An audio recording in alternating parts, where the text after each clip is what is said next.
أعوذ بالله من الشيطان الرجيم. بسم الله الرحمن الرحيم.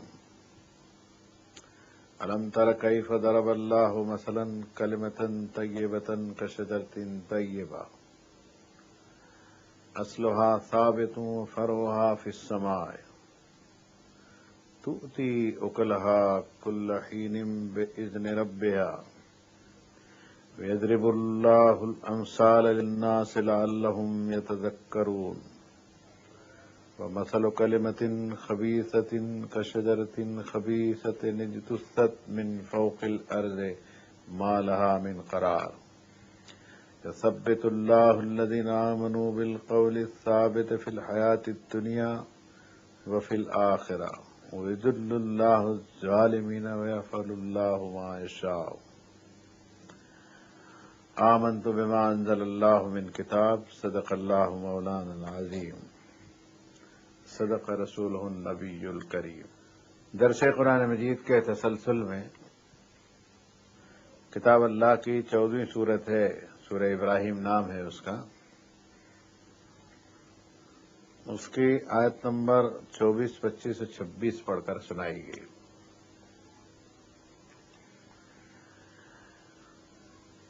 زیر ترتیب جو تلاوت پر الفاظ آئے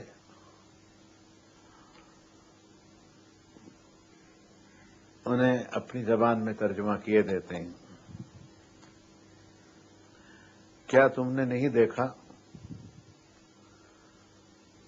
کہ پاکیزہ کلمے کی مثال اللہ نے کس شان سے بیان فرمائی؟ جیسے کہ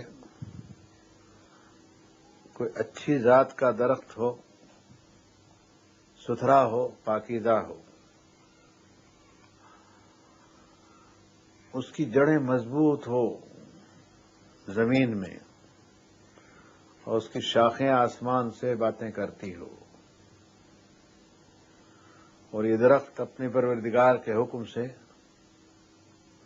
ہر موسم میں اپنا پھل دیتا ہو.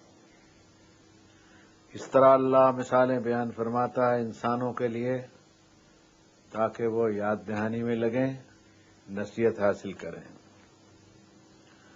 اور بری بات کی، برے کلمے کی مثال ایسی ہے جیسے کوئی بدذات درخت ہو، اکھڑا اکھڑا رہتا ہو زمین پر، قرار اس کو کہیں بھی نہ ہو. اللہ ثابت قدم رکھتا ہے ان لوگوں کو جو ایمان میں آئے، ان کے سچے قول کے سبب ان کے پاؤں جما دیتا ہے، اس پار کی زندگی میں بھی اور آخرت میں بھی ان کے قدم جمائے رکھے گا. وہ ڈگمگائیں گے نہیں. دنیا میں جو لوگ ظلم پر اڑے ہوئے ہیں اللہ ان کو راہ پر نہیں آنے دے گا، ان کو سیدھی راہ نہیں سوجنے دے گا، اور اللہ تعالی جو کچھ چاہتا ہے فیصلہ فرماتا ہے اور اس کا فیصلہ برحق ہے. آج کے دور کے ہم ایمان والے بھائی بہن جتنے ہیں ان آیات کے اوپر غور کریں کہ اہل توحید کے قول کی بنیاد کلمہ طیبہ ہے، جس کو قرآن مجید نے ستھرا کلام، پاکیزہ کلام، عیب سے مبرہ کلام قرار دیا. ایک تمثیل اللہ تعالیٰ نے ایسے درخت کی دی کہ جس کی اگنے کی صفت ہے وہ قدرت کی ترتیب کے اوپر ہے. تمثیلاً عرض کرتا ہوں قرآن مجید کا سہارا لے کر. فرمایا کذرٍ اخرج شطہ فآزرہ فاستغلظ فاستوى علی سوقہ یعجب الزراع. کہ کھیتی کے اوپر غور کرو.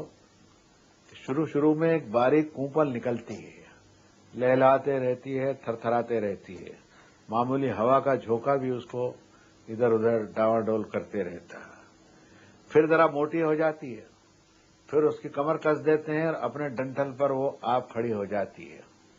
یہ درخت کی مثال جو ہے وہ سمجھنے کی ہے اور غور کرنے کی ہے. ہماری موجودہ زندگی میں ہم زمین پر اس کو دیکھ بھی سکتے ہیں اور دیکھ چکے بھی ہیں.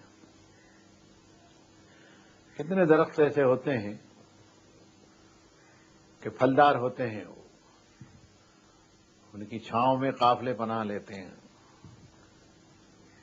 دھوپ میں کتنے جاندار کچھ دیر کے لیے وہاں قیام کرتے ہیں۔ پیغمبروں نے بھی سایہ دار درختوں کے نیچے آرام بھی کیا، ٹھہرے بھی اور کام بھی کیے۔ مثال میں یہ بات کہی جا سکتی ہے کہ لقد رضی اللہ عن المؤمنین اذ یبایعونک تحت الشجرہ، اللہ راضی ہو گیا ہے محمد صلی اللہ علیہ وسلم ان سب لوگوں سے جنہوں نے اس درخت کے نیچے آپ کے دست مبارک پر بیعت کی تھی۔ یہ بیعت حدیث شریف میں ایک مشہور واقعہ ہے۔ کہنا یہ چاہتے ہیں کہ درختوں کی چھاؤں میں پیغمبروں نے نمازیں بھی پڑھی ہے، وعظ بھی کیے ہیں، آرام بھی کیا ہے۔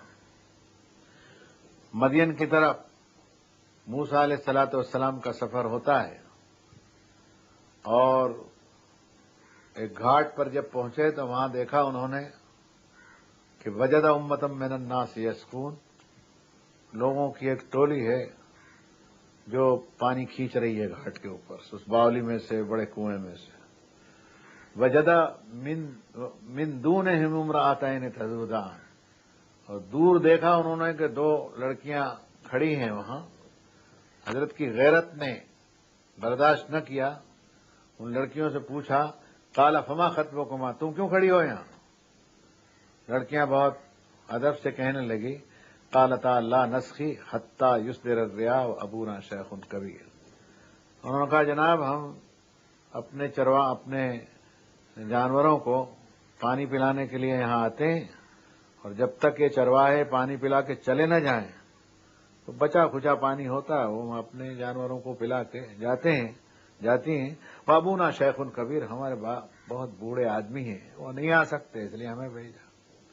قرآن کہتا ہے فسقا لہما، حضرت موسیٰ نے بھاری ڈول کو کھینچ کر کے اس کے ان دو لڑکیوں کے جانور جو بھی ہوں گے، بکرے ہوں گے، مینڈے ہوں گے اور جانور ہوں گے، ان کو پانی پلا دیا۔ ثم تولی الی الظل، جو بات میں کہنا چاہتا ہوں وہ یہ ہے، پھر درخت کی چھاؤں کے پاس چلے گئے، چھاؤں کے پاس کھڑے ہوئے، تھا کچھ نہیں سامان تھا، آسمان کی طرف ہاتھ اٹھا کے کہنے لگے اس درخت کی چھاؤں میں قال رب، پروردگارا انی لما انزلت الی من خیر فقیر، آج تو اب کچھ بھیج دیں کھانے کے لیے تو میرا پیٹ بھرے، یہ بندہ حاجت مند ہے۔ یہ آیت میں نے اس لیے پیش کی، ہمیں معلوم ہونا چاہیے کہ قرآن مجید جو تمثیلات میں بات فرماتا ہے وہ بڑی عجیب و غریب ہوتی ہے۔ تو معلوم ہوا کہ شجر جو ہے، درخت جو ہے، وہ بڑی اہمیت کا حامل ہے۔ اللہ تعالیٰ کی جو مخلوقات ہیں جس میں انسانوں کے نفع کے لیے اس نے وجود کا جامع عطا فرمایا ہے، اس میں درختوں کی بھی ایک بڑی اہمیت ہے۔ اس لیے ایک جگہ فرمایا اور خوب فرمایا وَلَوْ أَنَّ مَا فِي الْأَرْضِ شَجَرَةٌ مِّنْ أَقْلَامٍ وَالْبَحْرُ يَمُدُّهُ مِن بَعْدِهِ سَبْعَةُ أَبْحُرٍ مَا نَفِدَتْ كَلِمَاتُ اللَّهِ، زمین میں جتنے درخت ہیں سب کے سب ایک کام کے لیے لگا دیے جائیں کہ ان کی لکڑی اور ان کا سب جو استعمال ہے وہ صرف قلم بنانے میں کیا جائے، کسی اور کام میں نہیں، اور زمین پر جتنے سمندر ہیں ان کا استعمال صرف سیاہی کے لیے، نیند کے لیے ہو، اور پھر تمہارے پروردگار کے فرمان اور اس کی خوبیوں اور اس کی پرشنسا کو، اس کی تعریف کو لکھنا چاہو گے تو لکھ نہ سکو گے، یہ سب نبڑ جائیں گے، ختم ہو جائیں گے۔ تو سمجھنے کی چیز ہے کہ درختوں کی بڑی حیثیت ہے، لیکن یہ درخت بھی سر جھکانے کے لائق نہیں ہے۔ سر جھکانے کے لائق وہ مالک ہے جو ان درختوں کا پیدا کرنے والا۔ دنیا کے انسانوں سب سنو اس بات کو غور سے کہ کوئی شے انسان کے علاوہ ایسی نہیں ہے جو بڑی حیثیت رکھتی ہو، انسانی سروپری ہے۔ لقد خلقنا الانسان فی احسن تقویم، فرمایا کہ انسان کو ہم نے خوبصورت سانچے میں ڈھال کر کے بنایا ہے، اس لیے اس کی بڑی حیثیت ہے۔ درختوں کی، سورج چاند تاروں کی کوئی حیثیت نہیں ہے، ان کی حیثیت یہ ہے سخر لکم، تمہارے لیے کام میں لگانے کے لیے، یہ سب لگی ہوئی تمہارے خدمت کی چیزیں ہیں، تمہاری سیوا چاکری میں لگے ہوئے ہیں، رات اور دن اور سورج اور چاند اور تارے اور ہوا اور بادل اور پانی، اس میں درخت بھی ہے۔ اب ان درختوں کی تمثیل کے اندر اب تعالیٰ نے فرمایا کہ پاکیزہ صفت کا جو درخت ہوگا وہ اصلھا ثابت فرعھا فی السماء، اس کی جڑیں مضبوط ہوتی ہیں۔ بعض درخت ایسے ہوتے ہیں میلوں دور تک ان کی شاخیں چلی جاتی ہیں، کہ اس کے اکھاڑنے کا مطلب یہ ہوگا کہ سینکڑوں میل اسکوائر مائل زمین جو ہے وہ جڑ سے اکھڑے گی وہ۔ لیکن یہاں تمثیل یہ دی کہ اصلھا ثابت فرعھا فی السماء، وہ درخت اتنا بڑا ہو، تو اتنا بڑا درخت تو کسی نے دیکھا بھی نہیں، وہ درخت اتنا بڑا ہو کہ جس کی جڑیں زمین میں ہر جگہ پھیلی ہوئی ہیں اور شاخیں اس کی آسمان کو چھو رہی ہوں، اس کو کوئی اکھاڑ دے گا؟ اس کو کوئی اکھاڑ دے گا تو زمین و آسمان کا نظام تتر بتر ہو جائے۔ اس لیے اپنے پاکیزہ کلام کو، اپنے ستھرے کلام کو، اپنی پوتر وانی کو، اپنی بہترین وہ نصیحت جو اس نے انسانوں کے لیے محمد صلی اللہ علیہ وسلم پر نازل فرمائی، اس کلام کی تعریف کے اندر یہ بیان فرمایا کہ اصلھا ثابت فرعھا فی السماء تؤتی اکلھا کل حین باذن ربھا۔ یہ کلمہ طیبہ کی مثال پر یہ بھی ارشاد فرمایا ہر موسم میں اپنا پھل دیتا ہے۔ بعض درخت ایسے ہوتے ہیں کہ ان کے بھی خاص موسم ہوتے ہیں پھل دینے کے، لیکن بعض درخت ایسے ہوتے ہیں کہ ہر موقع کے اوپر ان کے پھل چاہے وہ گرین آتے ہوں یا پکے ہوئے آتے ہوں۔ اسی کو قرآن نے کہا اور خوب کہا انظروا الی ثمرہ اذا اثمر، درختوں کے اندر جھاڑوں میں جب پھل آتا ہے تو اس پر غور کرو، اور پھل جب پکنے کو آتا ہے تو اس پر بھی نگاہ ڈالو کہ کوئی اس کو وجود کا جامہ پہنانے والا ہے۔ یہ بندگی کرنے کی چیزیں نہیں ہیں، یہ سر جھکانے کی نہیں ہیں۔ جنہوں نے درختوں کے سامنے سر جھکایا انہوں نے اپنا حساب خود سمجھ لینا چاہیے۔ یہاں تو سوائے اس مالک کے جس نے چیزوں کو وجود کا جامہ پہنایا ہے، کسی اور کے سامنے سجدہ کرنے کے لیے منع کر دیا گیا کہ ان المساجد للہ فلا تدعوا مع اللہ احدا، سجدے کے سارے حقوق صرف اس ایک اکیلے اللہ کے ہیں، اور دعا میں بھی کسی غیر کے سامنے انسان تو نے ہاتھ نہیں اٹھانا چاہیے۔ تو تیرا درخت اتنا ستھرا اور ہر موسم میں پھل دینے والا ہو۔ آج میں اہل ایمان بھائیوں اور بہنوں سے پوچھ سکتا ہوں کہ موجودہ زمانے میں اس موسم میں کلمہ طیبہ پر ہمارا عقیدہ جو ہے وہ پھل کون سا دے رہا ہے؟ آج ہماری زندگیوں کے اوپر ہم نگاہ ڈالیں تو مجھے کہنے میں کوئی حرج نہیں معلوم ہوتا کہ وہ زندگیاں اللہ کی عبادت سے، خیر خیرات سے، نیکی کے کاموں سے کچھ کو چھوڑ کر کے بڑی حد تک خالی نظر آتی ہیں۔ برائیوں کے ریلے ایسے بہ رہے ہیں کہ معلوم ہوتا ہے کہ ہمارا عقیدہ اور ہمارا ایمان جو ہے وہ کسی ندی نالے میں بہ کر کے گر کر کے بے وزن ہو جائے گا، بتا نہیں سکتے۔ اس لیے رجوع ہو اللہ تعالیٰ کے اس کلام کی طرف جس کی مضبوطی اتنی بڑی زبردست ہے کہ انسانی زندگی کو وہ بہت ہی بڑا سہارا دینے والی چیز ہے۔ تو فرمایا وَيَضْرِبُ اللَّهُ الْأَمْثَالَ لِلنَّاسِ لَعَلَّهُمْ يَتَذَكَّرُونَ، یہ مثالیں اللہ تعالیٰ انسانوں کے لیے بیان فرماتا ہے کہ وہ نصیحت حاصل کریں۔ یہاں دو طرح کے ترجمے آتے ہیں لعلہم یتذکرون کے، نصیحت حاصل کریں یہ بھی، یاد دہانی بھی ہو ان کو یہ بھی، کہ ہماری زندگی کا جو درخت ہے اتنے سال کے لیے دنیا میں، کب اس کی پتجھڑ آ جائے گی اور کب وہ بے وجود ہو جائے گا، اس کی طرف ہمارا دھیان جانا چاہیے۔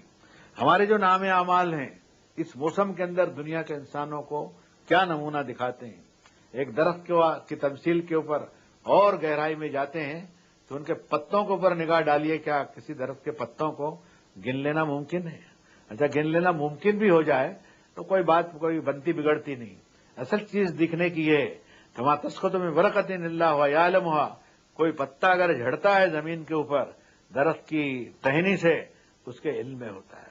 وہ مالک ایسا علیم اور خبیر ہے کہ پوری یعنی جو کائنات دکھائی دیتی وہ بھی، جو نہیں دکھائی دیتی ہے اس کو بیک وقت ایک بصیرت کے اندر ہر جگہ سے اس کو دیکھ رہا ہے، کوئی چیز اس کے علم کے باہر نہیں ہے۔ انسان اس کے باہر کیسا ہو سکتا ہے؟ یہی کلمہ طیبہ کی تمثیل اور مثال ہے کہ وہ پاکیزہ درخت کی طرح ہے جو ہر موسم کے اندر اپنا شاندار پھل دیتے ہی رہتا ہے۔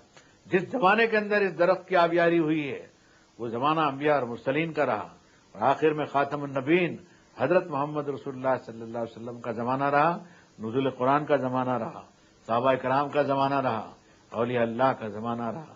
یہ زمانہ جو ابھی ہمارے ہاتھ میں آیا ہے اس میں اگر ہم محاسبہ کریں تو معلوم ہے کہ ہم جیسے لوگوں کے وجود کے اعتبار سے، تعداد کے اعتبار سے کچھ زیادہ گہرا اور بھرا ہوا نظر آتا ہے، لیکن اعمال صالحہ اور ایسی چیزیں جو انسانوں کے لیے ہر موسم کے اندر نفع دینے والی ہو، ان کی تعداد ہمیں کم دکھائی دیتی ہے۔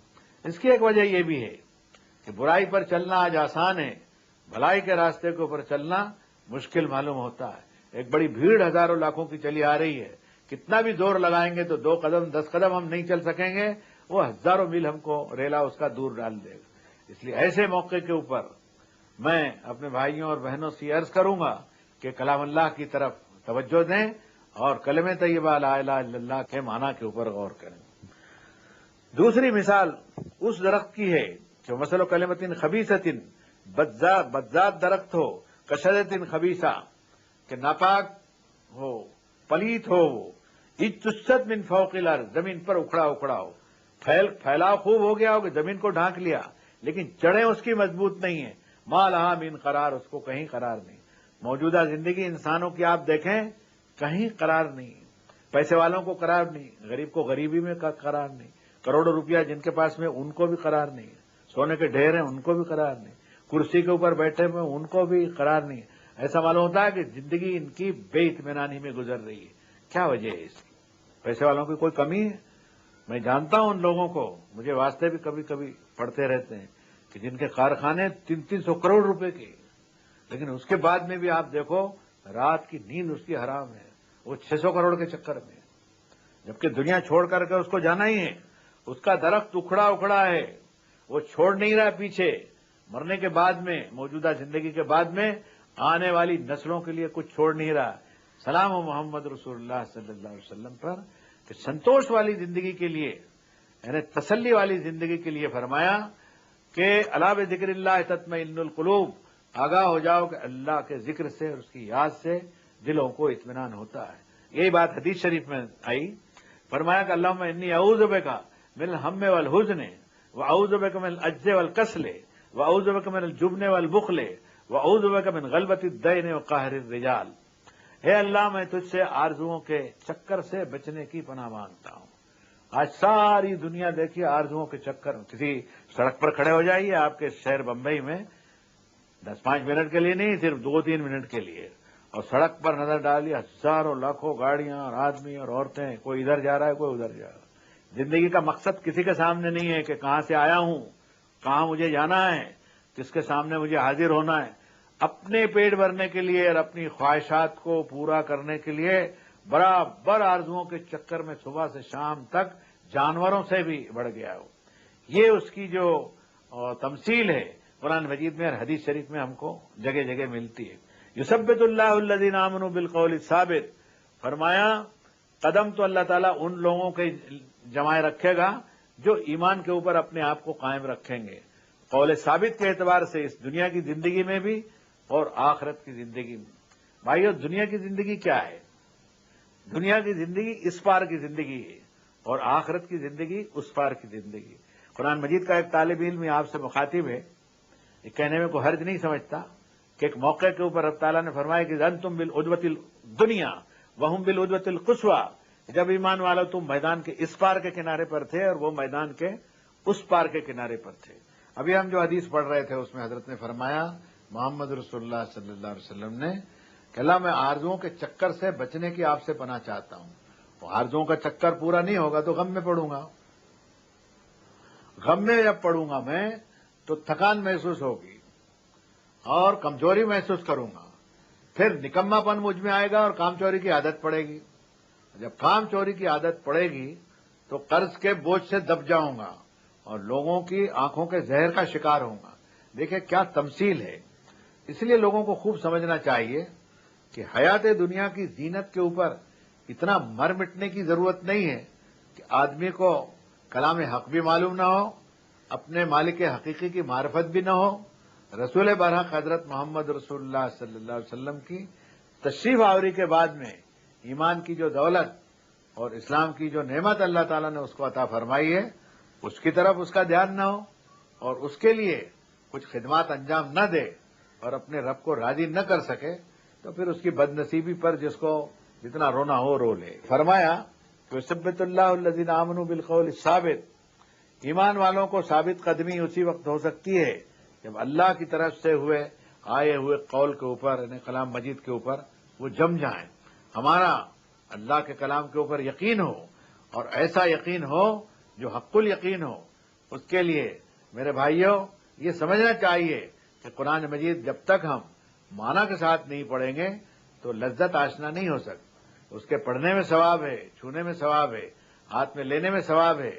اللہ کے فضل سے یہاں تک ہمارے یہاں حدیث شریف کا ریکارڈ ہے کہ الف لام میم کے جو الفاظ ہیں حروف کے لحاظ سے وہ ایک ایک حرف کو پڑھنے میں 10 نیکیوں کا ثواب ہے، لیکن ہدایت کا جہاں تک تعلق ہے، سنمار کا اور زندگی گزارنے کا تعلق ہے اور معاملات کو معلوم کرنے کا تعلق ہے، اس کے لیے بہت ضروری ہے کہ کلام الہی کے معنی سمجھنی چاہیے۔